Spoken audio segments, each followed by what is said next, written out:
नमस्कार दोस्तों, welcome back to profit from it. हर साल की तरह आज हम डिस्कस करेंगे हमारा सबसे awaited report yearly indices view 2026। लोग पूछते हैं पीयूष भाई मार्केट कहाँ जाएगा। दोस्तों हम कहते हैं मार्केट जहां जाए वहां जाए, वो सेकेंडरी। हमारी स्ट्रेटेजी क्या होगी, डेट इज प्राइमरी।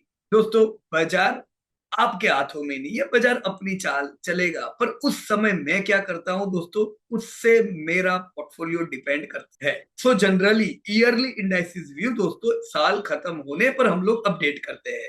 ब्लॉग हमने ऑलरेडी वेबसाइट पे डाला हुआ है। यस, वीडियो जनवरी के बदले फरवरी में बन रहा है, but let us dive into the year of possibilities. दोस्तों वॉरेन बुफे साहब ने कहा है, प्राइस इज व्हाट यू पे but value is what you get. यही दोस्तों हमें याद रखना है जब हम शेयर बाजार में निवेश करते हैं, क्योंकि करेक्शन बहुत बार आएगा। ऐसे करेक्शंस हमें वैल्यू बाइंग के मौके दोस्तों मिलते हैं। इंडिया का समय दोस्तों कोई डाउट नहीं है आ गया है, कैसे ये कह रहे। अगर हम पिछली सदी की बात करें तो वर्ल्ड जीडीपी 8% थी और इंडिया 6% पे स्ट्रगल करता था। But look at the 21st century, world दोस्तों 5% पर है और इंडिया 10% पर फ्लाई कर रहा है। इसी ग्रोथ के हिसाब से दोस्तों आप कह सकते हो, और इसे कहते हैं अपना टाइम आएगा, कहते हैं ना, बस अपना टाइम आ चुका है। 2025 में मार्केट रुका जरूर है, पर वो थका नहीं था, वो बस एक फेयर वैल्यू ढूंढ रहा था। दोस्तों जी हाँ, बिल्कुल हम एक्सेप्ट करेंगे। चलो पिछले 20 सालों में निफ्टी ने बढ़िया रिटर्न दिए, 13% के, डाउ जोन्स के 7% रिटर्न के सामने। पर लास्ट ईयर दोस्तों हमने अंडर परफॉर्म किया है, पर स्ट्रॉन्ग कंटिन्यू आउट परफॉर्मेंस के कारण दोस्तों भारतीय बाजार थोड़े ऊंचे वैल्यूएशन पे थे दुनिया के मुकाबले। अब जब दोस्तों भारतीय बाजार ने आराम कर दिया है, तो यस, भारतीय बाजार दोस्तों अपने फेयर वैल्यूएशंस पे आ रहे हैं। अब दोस्तों हम आते हैं 2025 कैसा रहा उसके ऊपर। हम किधर आए हुए हैं, 26,130 पे अभी हमने ये साल क्लोज किया। तो 2025 से 226 का क्या था, एक इमोशनल रोलर कोस्टर की तरह। दोस्तों हमने 17% का फॉल देखा और फिर 100% रिकवरी भी देखी। स्मॉल कैप और माइक्रो कैप तो ऐसे पिटे हैं, ऐसे हैमर्ड हुए हैं जैसे किसी ने उन्हें वॉशिंग मशीन में डाल डाल के धोया। 30% तक की धुलाई दोस्तों उनकी कर दी है। पर इन सब चीजों के लिए प्रिपेयर रहना चाहिए। जब मार पड़ती है तो स्मॉल कैप माइक्रो कैप को ज्यादा ही पड़ती है। वैसे रिकवरी में भी ये लोग बढ़िया रिकवर करते हैं। तो जैसा मैंने यहाँ बताया है दोस्तों, हमने 3 क्वार्टर का करेक्शन देखा, 45-33 पॉइंट कंटिन्यू डाउन। Q4 से दोस्तों हमने रिकवरी भी देखी 26,130 तक की। तो बाजार था, बाजार 17% गिरा, बाजार वापस रिकवर हुआ। बाजार किधर है पिछले 1.5 साल से, उधर के उधर ही। अगर हम मैक्रो स्ट्रेंथ और अपॉर्चुनिटीज को देखें दोस्तों, तो इंडिया के मैक्रो डेटा ने आउट परफॉर्म किया है। स्ट्रॉन्ग मैक्रो भारत के है। इक्विटी मार्केट के हिसाब से देखें तो अंडर परफॉर्म किया है रिलेटिव टू द वर्ल्ड। पर मैंने ऑलरेडी आपको बताया कि प्रीवियस आउट परफॉर्मेंस की वजह से आप महंगे थे। सीधी बात है दोस्तों, जब कुछ पूरा समय आता है तो जो महंगे होते हैं दोस्तों उनको मार ज्यादा पड़ती है। वही दोस्तों हमने भारत में भी देखा। So let me show you some data. Nifty 500 की सेल्स ग्रोथ H1 FY25 में दोस्तों 9.5% थी। प्रॉफिट बिल्कुल बुरे थे दोस्तों। यही वो चीजें होती है जो करेक्शन को आमंत्रित करती है। जब दोस्तों प्रॉफिट्स अच्छे नहीं होते, जिन्होंने प्रीवियस निवेश किया होता है, अच्छे प्रॉफिट मिल रहे होते हैं, वो थोड़ा प्रॉफिट बुक भी करते हैं, क्योंकि 4-5 साल की रैली में आपके दाम बहुत अच्छे हो गए होते हैं। ये फायदा नए निवेशकों को नहीं मिलता है। लेकिन यस दोस्तों, प्रॉफिट अच्छे नहीं थे ड्यूरिंग H1। 9 मंथ में भी सिमिलर चीज दिख रही है, प्रॉफिट तो अच्छे नहीं है। लेकिन 9 मंथ FY25 में तो सेल्स भी डाउन हुए, यानी सेल्स भी बुरे, प्रॉफिट भी बुरे। FY25 दोस्तों जब खत्म हुआ, ना सेल्स अच्छे थे ना प्रॉफिट अच्छे थे। 60% का सेल्स ग्रोथ, प्रॉफिट 8%, दोनों ही सिंगल डिजिट। दोस्तों दोनों हो सिंगल डिजिट में, बाजार हो आपका 25 के पी पे, करेक्शन तो दोस्तों रहता है। तो ऐसा कुछ हाल दोस्तों हमने 2025 के कैलेंडर ईयर में दोस्तों देखा। अभी हम 2025 का मार्केट रिव्यू देख रहे हैं दोस्तों 2026 में अब हम क्या उम्मीद करेंगे, इस पे मैं आऊंगा। उससे पहले एक नजर करते हैं चार्ट्स के ऊपर। Let me close the video ताकि चार्ट आपके डिस्टर्ब ना हो। जैसा मैंने बताया निफ्टी इज एट 26,130। ये दोस्तों हमने ऑलरेडी क्वार्टरली फॉल देखा था, 17% का डैमेज देखा था और 100% की रिकवरी भी अब हम देख चुके हैं दोस्तों। करीबन 1.5 साल से हम नहीं चले तो हम फेयर वैल्यू पे भी अब धीमे धीमे आ रहे हैं। So now what should we expect for next year दोस्तों। उससे पहले हम उम्मीद सेट करें, उससे पहले रडार भी देख लेते हैं कि इर्द गिर्द क्या चल रहा है दोस्तों। ऑलरेडी वर्ल्ड बैंक के प्रोजेक्शंस आ चुके हैं कि भी दुनिया से भारत कोविड के बाद से डबल ग्रोथ पे है और अभी भी डबल ग्रोथ की उम्मीदें आने वाले समय में भी है। ग्रोथ जबरदस्त है, दुनिया से बिल्कुल अच्छा। इन्फ्लेशन भी दुनिया के हिसाब से दोस्तों कंप्लीट बैलेंस्ड है। तो वो देश दोस्तों भारत जहां ग्रोथ जबरदस्त, इन्फ्लेशन वेल मैनेज, वहां पे दोस्तों अच्छी चीजें दिखनी चाहिए। क्या है दोस्तों रियल जीडीपी ग्रोथ। आप देख सकते हो लास्ट ईयर जीडीपी ग्रोथ हमारा बिगड़ा था। ये साल का अनुमान है जीडीपी ग्रोथ हमारा बढ़िया सुधर जाएगा और ऑलरेडी Q2 से इंप्रूवमेंट के डेटा आ चुके हैं। इन्फ्लेशन भी दोस्तों यस ये साल अच्छा है, वेल मैनेज है, जो कंपनी के प्रॉफिट्स को बढ़ाएगा। इंटरेस्ट रेट भी हमने घटते हुए देखे हैं जो प्रॉफिट्स को बढ़ाएंगे। तो अब सारी चीजें जो पूरी थी खुद आपकी तरफ दोस्तों आ रही है दोस्तों। जब चीजें पूरे थी तो ये भी होना था, right. Let me again close the video, हटा देता हूं, राइट। हमने ये साल दोस्तों एफआईआई की और से लाइफ टाइम हाई सेलिंग देखा दोस्तों। इतना बड़ा सेलिंग हमने एफआईआई का पहले नहीं देखा था। 1.7 लाख करोड़ का सेलिंग 2022 में इन्होंने 1.2 लाख करोड़ का सेलिंग किया था। उस समय दोस्तों भी हम 20% टूटे थे दोस्तों। 2008 में भी इन्होंने बड़ा सेलिंग किया था। उस समय के बाजार के हिसाब से दोस्तों वो सेलिंग बड़ा था। हम गिरे कितना थे, आधे हुए थे। इस बार एफआईआई ने जबरदस्त सेलिंग किया पर हम क्यों इतने नहीं टूटे हैं। हम खाली 17% हमको ये डैमेज कर सके दोस्तों। उसका बड़ा कारण है कि 2008 में 2025 में एक बहुत बड़ा चेंज है डोमेस्टिक निवेशकों में दोस्तों। 2008 में हम पूरे डिपेंड थे एफआईआई के ऊपर, वो बेचे तो हम मरेंगे, वो आएंगे तभी हम चलेंगे। अभी दोस्तों हमारी डिपेंडेंसी वो कम हो गई है।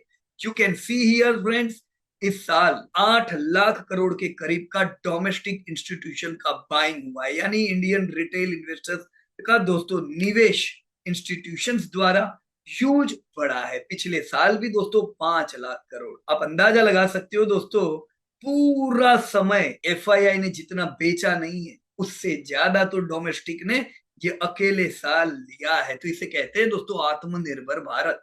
भारत अब डोमेस्टिकली स्ट्रांग होता जा रहा है। अब हम उतने डिपेंड नहीं है एफआईआई पे जितने हम पहले हुआ करते थे दोस्तों। एफआईआई का सेलिंग आया क्यों, कई कारण है। एक तो दोस्तों ऑलरेडी मैंने आपको बताया, डिमांड लो थी पिछले साल, प्रॉफिट थे नहीं, तो एफआईआई तो क्या आपको भी प्रॉफिट बुकिंग करना चाहिए था, प्रॉफिट बुकिंग किया।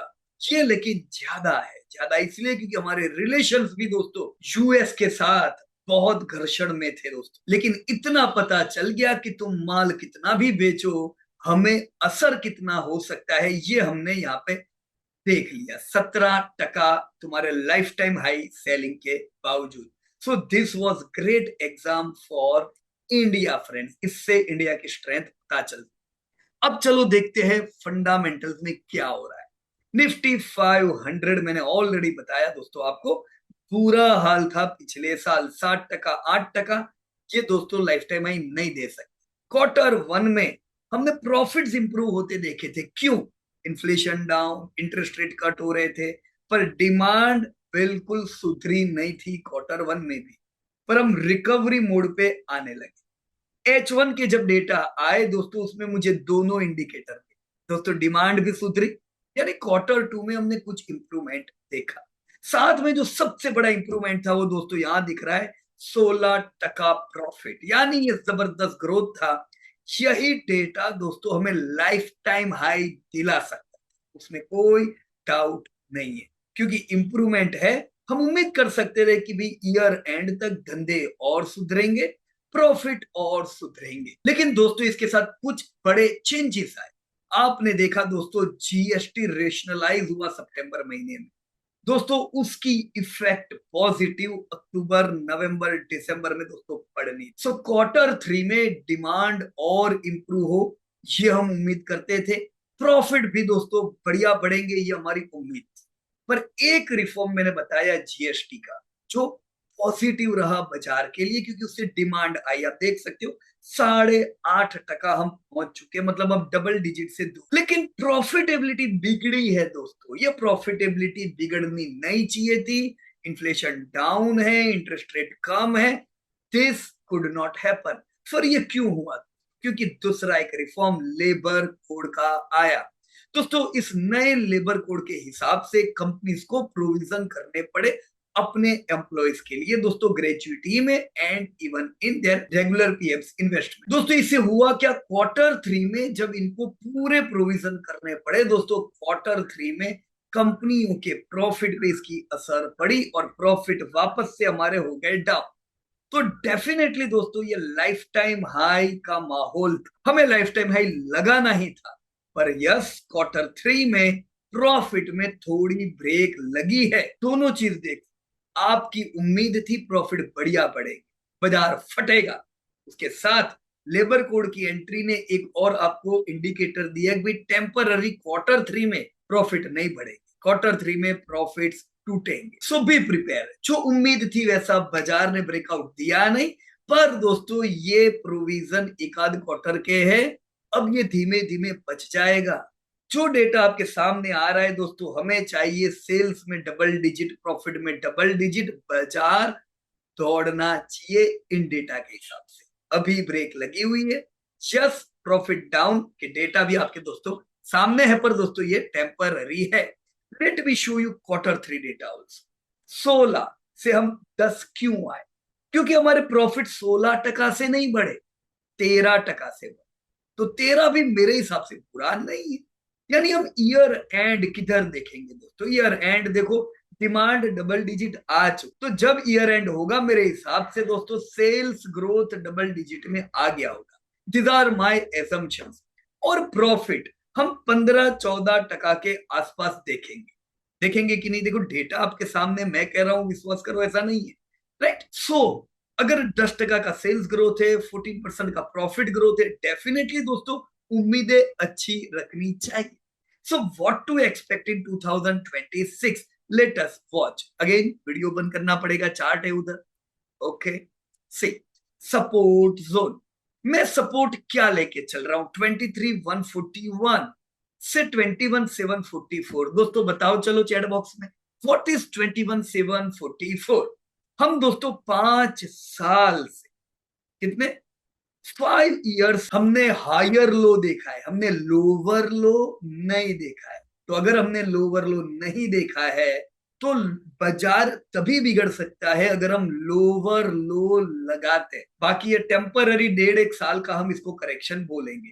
तो 21,744 ये पिछले साल का लो है, जिसको मैंने स्ट्रॉन्गेस्ट सपोर्ट दिया हुआ है। उतना आना मुश्किल है क्योंकि ग्रोथ वापस आ चुका है। दोस्तों देखो, सेल्स ग्रोथ नहीं होते, प्रॉफिट ग्रोथ नहीं होते तो हम आते, लेकिन ग्रोथ इंप्रूवमेंट में आए हैं तो मैं उम्मीद नहीं करूंगा। पर उसके साथ 23,141 इज अ नॉर्मल सिनेरियो। बाजार में इतनी मूवमेंट आती है, 23,141 मेरे को स्ट्रॉन्ग सपोर्ट इस साल के लिए डायरी में लिखना होगा, जिधर के लिए मुझे कैश भी रखनी है, जिधर मेरे को बड़ा बाइंग करना चाहिए। पाइवट कितना है इस साल का? 24,733। चलो 23,141 पे मैंने सपोर्ट लिया। सेल्स और प्रॉफिट सुधरते हैं, कोई दूसरा कैटास्ट्रोफिक इवेंट आता नहीं है। मैं उम्मीद क्या करूंगा दोस्तों, मैं उम्मीद करूंगा इस साल बाजार 27,723 का एक हाई लगाए, कि हमारे लिए दोस्तों इस साल का हायर हाई नया हो। तो दोस्तों मेरे पहला टारगेट हम इस साल का क्या रखेंगे? 27,723 should be my first target. दोस्तों ये डिपेंड करता है प्रॉफिट्स और सेल्स ग्रोथ कितने बढ़िया कंटिन्यू आते रहते हैं।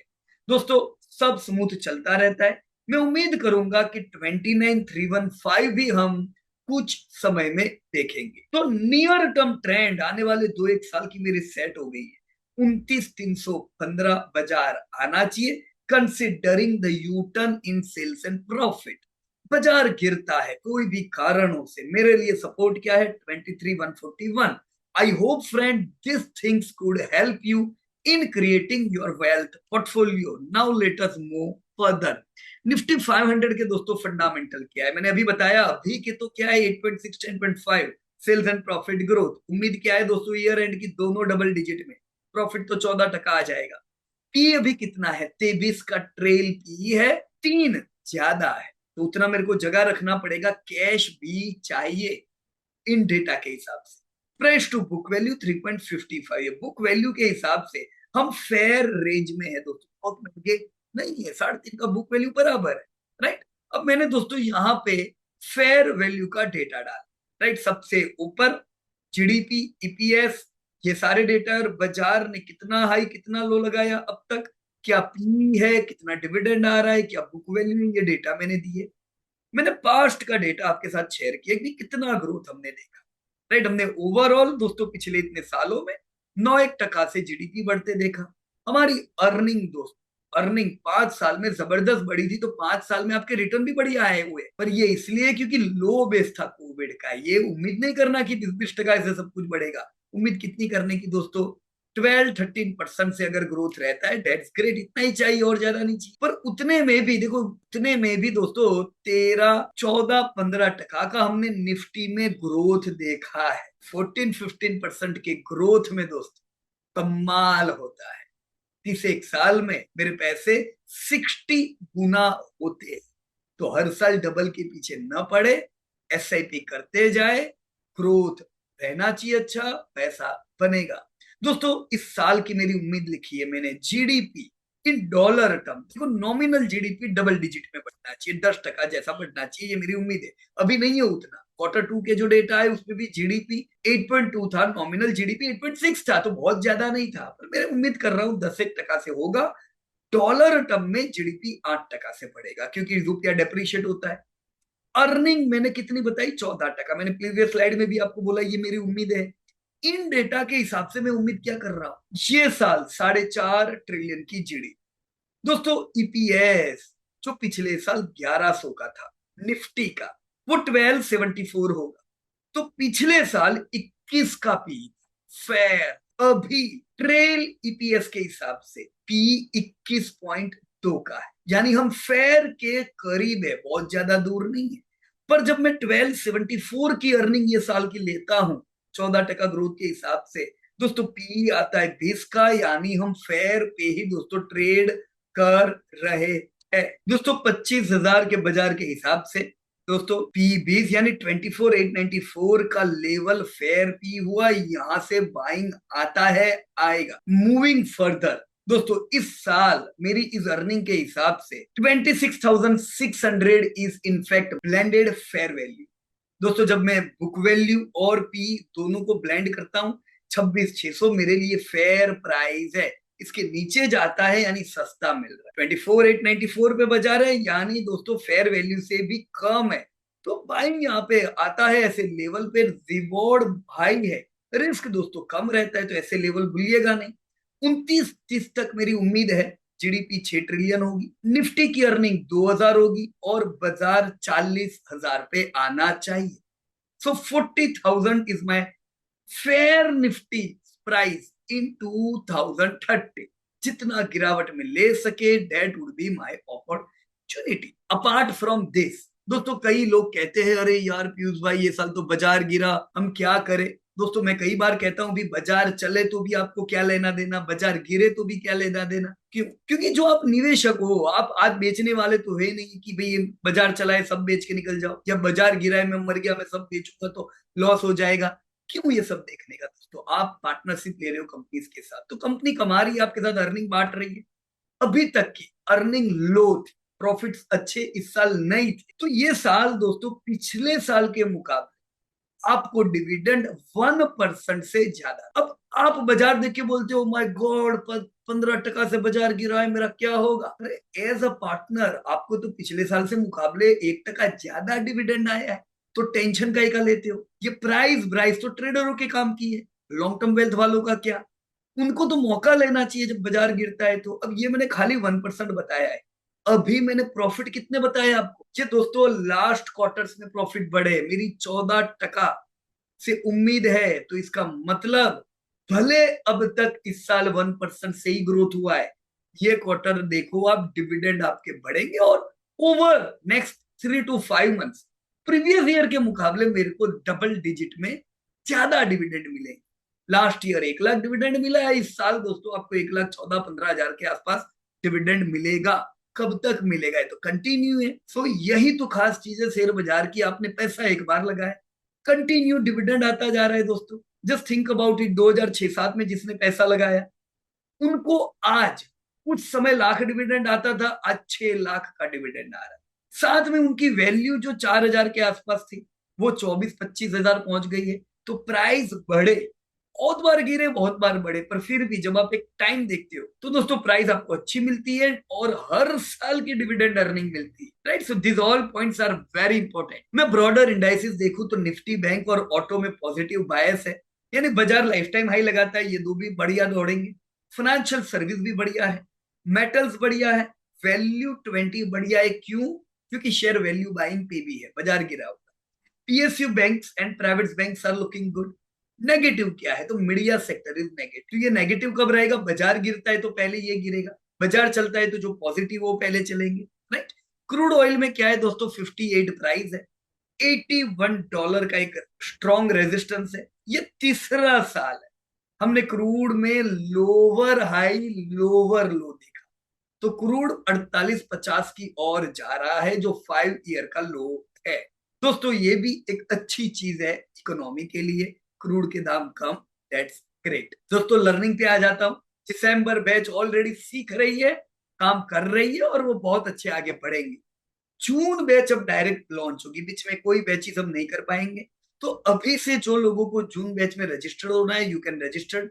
And the stock market web book is already available at all the leading stores and Amazon and Flipkart. You can go and buy the book from there. Alright friends, so बहुत अच्छा लगा आप लोगों से बात करके। Piyush Patel profit from it की ओर से आप सबका धन्यवाद।